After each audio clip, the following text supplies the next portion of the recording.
What's your name? Hi, my name is Suketu. You're going to have a minute to pitch. Are you ready? Yep. Awesome. Suketu, what are you building? Right. Hello, everybody. So in today's world, going through a mortgage loan feels like going for a loan like back in 2005.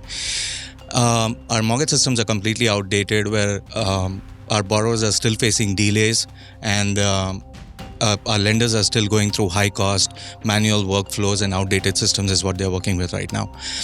I'm Suketu Gaglani and I come with 18 plus years of industry experience, and with expertise in AI and ML, it helped me build Mira, a mortgage AI co-pilot that's built in the mortgage platform that guides the borrowers and Mira's customers, that mortgage bankers, lenders, retail brokers, guide them through the mortgage journey and help them in cutting time and cost, along with creating a great experience, customer experience in the end.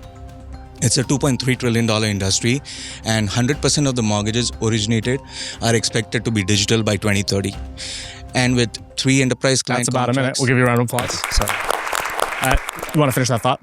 No. Okay. So curious, one of the things that I'll immediately, so I have not bought a home or had a mortgage, but this is a space that feels like, as far as startups go, there's been phases of business that have approached this. So just, context set for me, again, as someone who isn't an individual buyer in this space or consumer in this space, where have the better.coms and all these other startups that have kind of approached mortgages, what is the landscape of, has tech and venture worked in this space? Has it not? And how do you fit in kind of the history of the space? That's a very great question, actually. So the difference is when you talk about Better Mortgage or Better.com or UWM or Rocket Mortgage as of today, they are all direct lenders. So they do have really great tech, but the problem is that if you really want to use that tech, you have to go ahead and end up doing a loan with them as a broker, right? But what about the small brokers? What about the mid-sized brokers? What about the other brokers who really cannot afford go ahead and build a tech like that? But they still want to go ahead and do business, and in order for them to leverage business is where we come in. So Mira definitely is built for the entire mortgage community. So it doesn't matter you're a one-person mortgage company or a 50-state mortgage lender or retailing business. You can go ahead and use Mira, integrate into any point of sale, any loan origination system, and work with Mira. And Mira being an AI co-pilot, it not only serves the business side, but it also assists the customer, the end customer, that's the borrowers, who can also go get a lot of assistance in getting through the mortgage journey. And what are the top 3 things that the platform is doing in terms of co-piloting? What is it helping you through? Like, what are the top value propositions? Great. So as a borrower, first of all, so the very important thing is that you today, without speaking to a loan officer, you cannot do anything. There are so many roadblocks, especially in non-decision making tasks, just like getting general inquiries done, right? You have a general query, you're just about to start a mortgage journey and you want to know something. Till the time a loan officer doesn't call you, all you're going to do is end up Google research. That's all. Nothing else you can do. Mira can go ahead and eliminate that requirement. But what else would you want to do? Mira can also go ahead and run eligibility checks. The moment your profile is completed, without the loan officer doing it as of today, it can directly run an eligibility check and let you know how much you qualify for. On the other side, for businesses, for loan officers, it can go ahead and do a lot of loan restructuring. It will do pre-approval review. It will do document review. Mira comes with AI vision and built in it. So it can do document reviews. It can do pre-underwriting for you. It can do loan restructuring for you. So there are so many manual tasks that are currently being done by humans, which can be eliminated, which will help you speed up the cost and eventually. How much of those tasks require judgment versus they're rules-based? So judgment, mostly the decision-making task is ideally coming at the underwriting level only. It's not at the pre-underwriting level. The best part about Mira is that it is currently in a lead to app phase. So we're trying to solve the biggest challenge which most of the tech companies have ideally missed out on, where a borrower is starting a journey until the time it goes into application to underwriting is where the most of the time consuming, the human interventions is where it all comes in for. So can you talk to me about efficacy? So how much time is spent on these processes already? What is the speed? Or tell me about the percentage savings of time. We cut it from 1 week to 1 hour. I'm just trying to get a sense of what's the order of magnitude of savings here. Sure. The borrower, when they start a journey, just up to getting a pre-approval letter, going back and forth, it ideally takes anywhere close to 4 to 7 business days. And that also the reason being is that the loan officers are only working 9 to 6, Monday to Friday. There's no after-hours support, no weekend support. So the borrower is also working 9 to 6 as well, right? So he also doesn't have time. So for them to go from just starting the journey to get a pre-approval letter to go and look out for a property, it's 5 to 7 days. After that, it takes another 48 to 72 hours for them to get into application mode, complete the application, complete the document review, get the file ready for underwriting. So all in all, I'm talking about by the time the file hits underwriting, it takes approximately 12 to 14 days. That's max, means average industry standard. And what is it with Mira? Mira will go ahead and solve that complete issue and get it down to probably 24 to 48 hours max. And what does that mean in terms of the value saved or the potential revenue generation for the lender sides?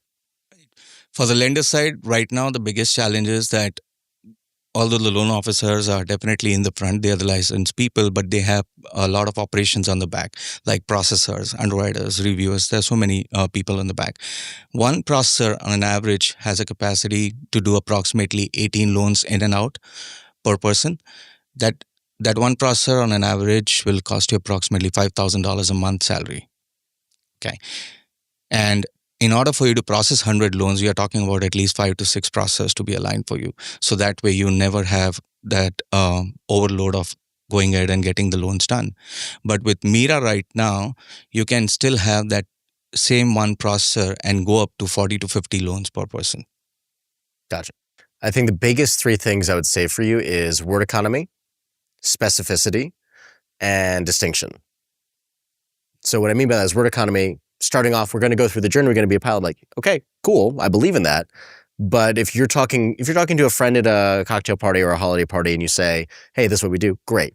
If you're talking to an investor, they're just getting impatient, waiting for, I want to know, who are you saving time for? What is the outcome? And what is that? I mean, there's a movement right now from software as a service to service as a software. What is the outcome that you're generating for me? So if we say, hey, we can 3x your throughput, we can cut down mortgage time from 7 to 8 business days to 1. So 7x improvement, 1/3 of the cost, or et cetera.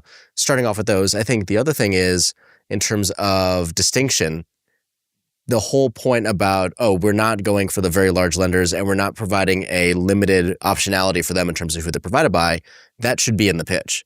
So it should say, hey, in a broad industry with very large players, where processes still take this much time, small lenders and the consumers that they want to serve are left out of the option of having that technology. We provide a platform that's an AI copilot for mortgages, 6 times faster, like go through the metrics of that, allowing people to get it in this much time and that much faster, and then go with the experience to give the credibility behind it. So specificity, distinction, and Word economy. I want to +1 all of those because I think the thing that I think most about is how much I liked the middle of our conversation versus the beginning. So in the beginning, it was another mortgage startup. We've had a few on this stage and I go, okay, I can't tell them apart, especially as someone who hasn't been a consumer. But as we talked, I could tell it apart, right? When you made that distinction of here's where the betters, when you said, okay, the direct lenders, I went, okay, great. Now I understand where the tech and venture opportunity has not tried to, or hasn't figured it out. Then when we got to Mike's point, the overall for a business, right? And I liked this example you gave of, what can a processor do? You're essentially saying there's a load amount or there's a capacity that you increase. And that can obviously, for a certain size of business, really be really meaningful in terms of increasing their capacity, either per person and employee, or, by the way, their ability to enter different markets. I don't know if that's also possible because, again, maybe the AI copilot allows an information exchange that can't happen right now. Because ultimately, if someone's investing in this sort of a business, they're investing because of the magnitudes of order change you can make. So again, 7 days to 1. Or a business has to have 5 processors to do this amount of deals, but now they can do it with 1 processor. Those are magnitude of order differences. And your pitch should only be about that, right? It's because it's a space that's well-trodden is the wrong word here because, to your point and to the thing I have in my head, it doesn't feel like venture solved, that area as much as it's tried different things. But again, there have been so many startups and attempts. So think about, again, that distinction. I like the word economy point a lot, but that distinction being the most important part for you. People are going to know about the space if they're going to invest in this sort of a concept. And so the only thing that matters is, okay, do you show them a differentiation compared to those past approaches that exist in the market today? Agreed. Yeah. Really interesting. Thank you for sharing. Thank you.